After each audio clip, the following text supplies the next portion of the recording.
let's at least agree to stop babies that could feel pain being ripped apart in the womb, okay? Right? And then they're like, no.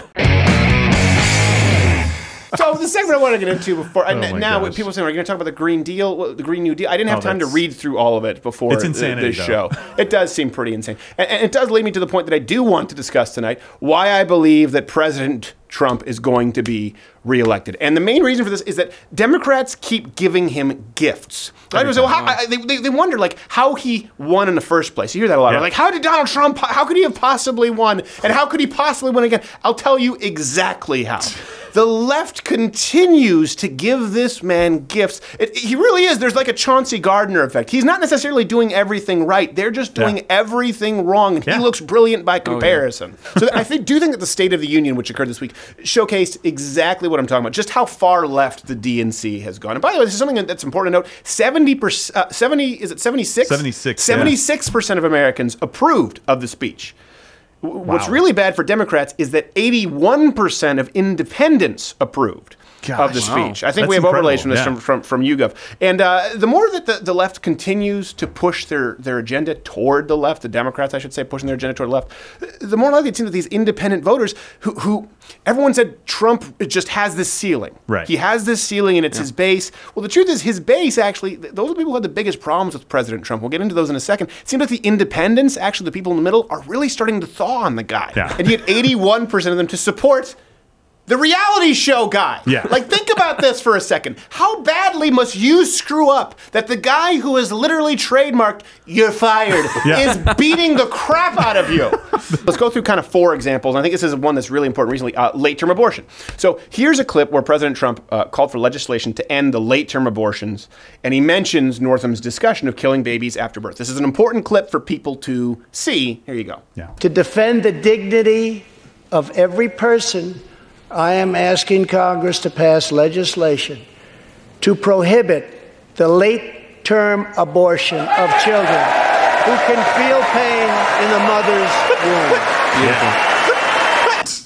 There are people who refuse to stand at that.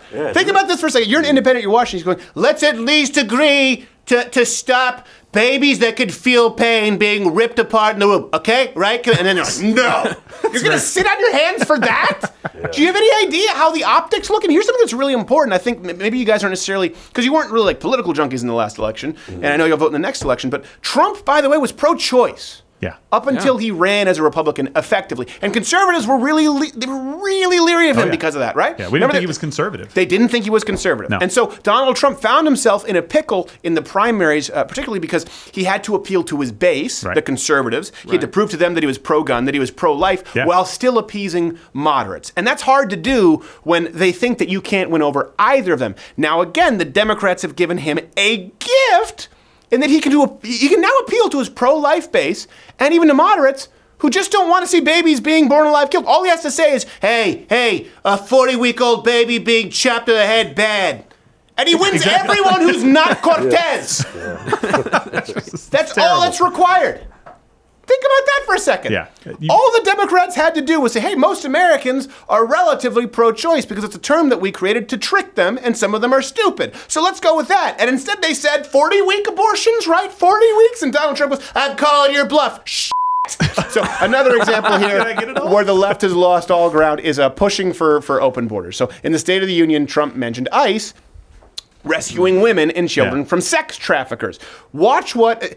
I mean, Ocasio Nina Pinta Santa Maria Cortez refuses to clap for this. Here's the clip. More than 1,500 sadistic traffickers have been put behind bars. This is just like, everyone is clapping. Yes. You should be. Look, you got people on the right and the left. Wait, what? Stone cold face. How should I, I'll get out. That's insane. I'll get up for stopping sex slavery. I don't like him, but I'll get up. Like, you just handed him a gift. By the way, they were wearing white for women's rights. You gotta clap if you're wearing white for women's rights. Alexandria Ocasio-Cortez, who are you wearing? I am wearing white for women's rights. Accept all the underage hookers against their will. I'll see you at the halftime show. And here's the thing, not even talking about the sex trafficking, okay? That's one that, again, if you have to play the game in politics. Everyone knows this a little bit. We don't like it, but when someone says ending sex trafficking, even if you go, well, hold on a second, I know that Cortez, when she's talking about ending sex trafficking, is actually attached to the Green New Deal bill, and that's actually about 70% tax, so I don't like it, but she did say end sex trafficking. All right, I'm going to clap just because of the optics, and I'll talk about it later. They didn't clap at that. But if you go even further into the issue, a new CBS poll shows that 72% of Americans agreed with Trump, specifically on immigration anyway. Here's them saying it. Just in from our CBS News instant poll here following the president's State of the Union, 76% of speech watchers said they approved of what they heard. I'm very surprised. That's a large percentage there. I'm very surprised that any of these percentages are true. That's why I had to play that clip, so you would believe that I'm not just saying it. Let me just paint a picture for you. Just a moment here, okay? I'm trying to actually wrap my head around this. They fact checked. It's really hard to do. It's like when they fact checked Donald Trump, where he said we had burgers stacked a mile high at the White House. They're like, actually, he did not have burgers stacked a mile high. As a matter of fact, they were placed in more of a horizontal spread, really. One couldn't account for the vertical metrics because of the buttons and depending on the temperature of the room. It's like, you're a Exactly. But think about this for a second, okay? The guy who said you could do whatever you want, you could grab by the and disgusted a whole nation, now has the moral high ground because you've decided to vilify him because he's against sex trafficking and he had the number off by 2%. Yes. You've given him a gift. Another one. You couldn't possibly make it easier for him. Now everyone forgets about the grab by the and you go, actually, that 33% of people who are raped when they try to get here against their will, it's 31%. You better get in line, President Trump. And all he needs to say is, you're a piece of shit. And they're like, you know what, I kind of am. Yeah, let me just walk out this door here. I should almost be prioritizing the women who are being raped.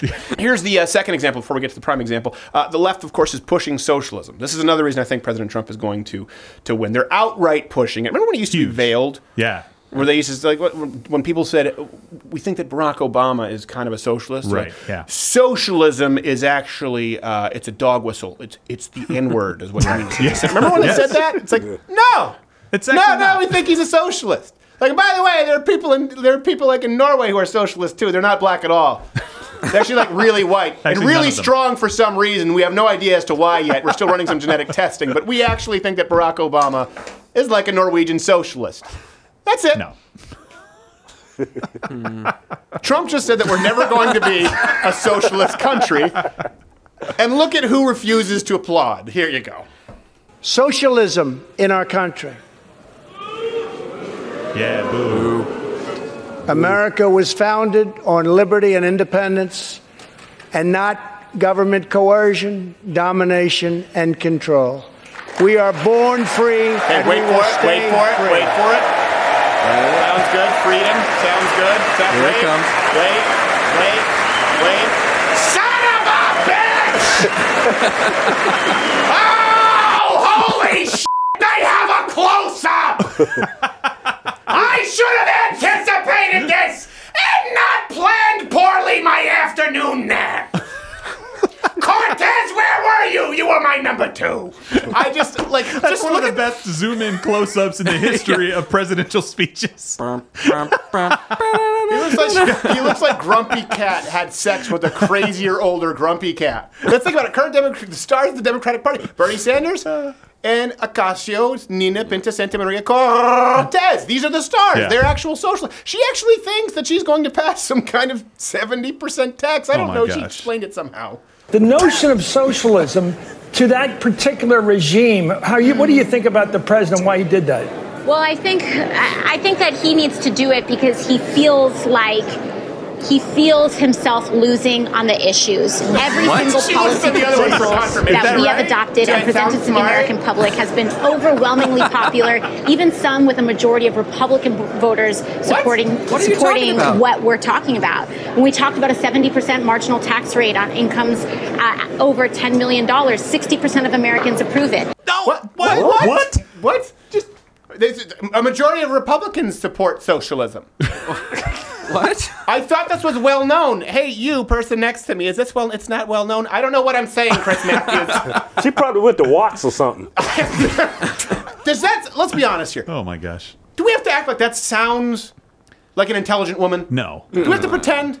Like, here's the thing. Nancy Pelosi doesn't sound like an idiot. I think she's wrong. I think she's the only person in politics who's proactively evil, but she doesn't sound like an idiot. Hillary Clinton doesn't sound like an idiot. No. This girl sounds like a moron. Think about socialism. No matter how great you think the government is at giving you free stuff, people still don't want higher taxes. We started with the prank calls this week where we called black businesses. Yeah. They're like, would it make you more or less likely to support Governor Northam than he supports increased taxes? I don't want to pay more taxes. No. I want, like, the opposite of that. I think the greatest example, of course, of the gifts that the left has been, they've been giving Donald Trump, and I hope they do it again in 2020, is they ran Hillary Clinton in a general election. Yeah. Likely the one person Donald Trump was capable of beating at that time. Trump polled very badly for people who forgot this leading up to the election. Almost every single pollster got it wrong because he was polling so badly. And he's been receiving nothing but hostile media coverage since. Here's the thing. The choice in 2020 is very different from 2016. You were not a Trump guy. Nope. And I was not a Trump guy in the primaries. No, we argued about it. We argued about it because I remember saying, well, listen, if he does win, you know, he's going to be the guy at that point. But he wasn't my guy. I liked Carly Fiorina. I liked Ted Cruz. Yeah. So the choice, though, in 2020 is very different from 2016. In 2016, a lot of people thought that both Hillary and Trump were kind of taking us toward a cliff. I think Ben Shapiro summarized it as though the concerns of many, by the way, he said the fear was that if Trump got into office and he did a bad job, it'd be like we're heading toward the cliff, just as we'd be heading toward the cliff with Hillary Clinton. But with Donald Trump, there would be no break. Right. Because no Republican would be elected after Donald Trump if he did as bad of a job that many people anticipated, myself included, in the primaries. I remember saying, like, I think we deserve to lose if we run him in the primaries. Of course, when he was against Hillary Clinton, I mean, listen, come on, you just have to take the free shots when you're given them. People thought Hillary Clinton, though, was ultimately a politician, right? That's what people didn't like her. They thought she's a politician, but as leftists go, relatively moderate. You know, that's the thing with Hillary Clinton. This idea, she wasn't there was Bernie Sanders and Hillary Clinton. Trump, on the other hand, people also thought, a lot of people think because he says bad words, that he's somehow extreme. He was actually seen as really pretty moderate and not that conservative. So a lot of conservatives weren't big fans of Trump.